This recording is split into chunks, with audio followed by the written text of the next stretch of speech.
Hi, I'm Cheryl Hunter. This video is about how to deal with naysayers, dream crushers, and people who would otherwise try to discourage you from what's in your own heart. I got an email from Linda who asked, "What shall I do? I'm about to start my own bakery, which is something I've longed to do forever, but the people closest to me are trying to talk me out of it. How could people do that?" Well, Linda, let me provide something. If you look at them as just naysayers, as just people who are trying to discourage you from your dream, it may not provide the most power for you, particularly in having a good relationship with them. So I want to provide a different perspective. I've got a client named Casey who's committed to being a wife and mother. She and her fiance Nick have been together for 1.5 years. He's already proposed. And he said that he doesn't want to set the date for the marriage yet until he's clear that he can provide for Casey and their family. Now, he's got a great job. He works in financial services, and everything seemed to be on track until last week. Casey's fiance Nick came home and said that he has decided he wants to scrap what he's doing and become an actor. Casey was like, "No!" Now, why? Because she sees her dream going out the window with his being fulfilled.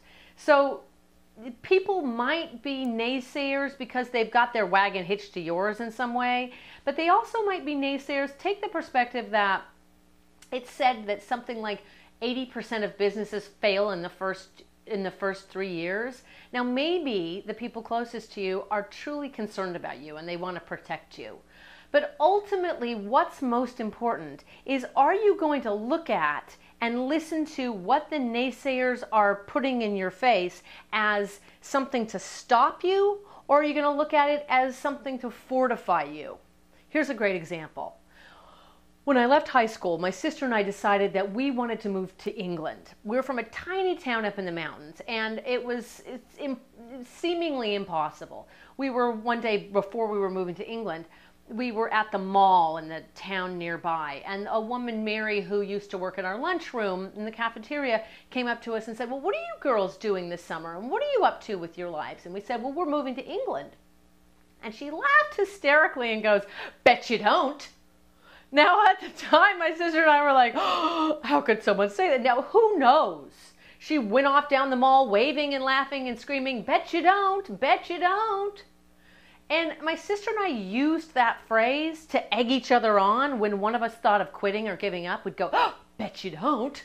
Well, I bet you don't. Well, I bet you don't." And it became the thing that fortified us. Who knows why people say what they do? Who knows why naysayers are naysayers? It's not going to provide any value to try to go down that road and figure out why they do what they do. What's more important is, how are you going to use that? Are you going to use it to fortify you or take you out of the game?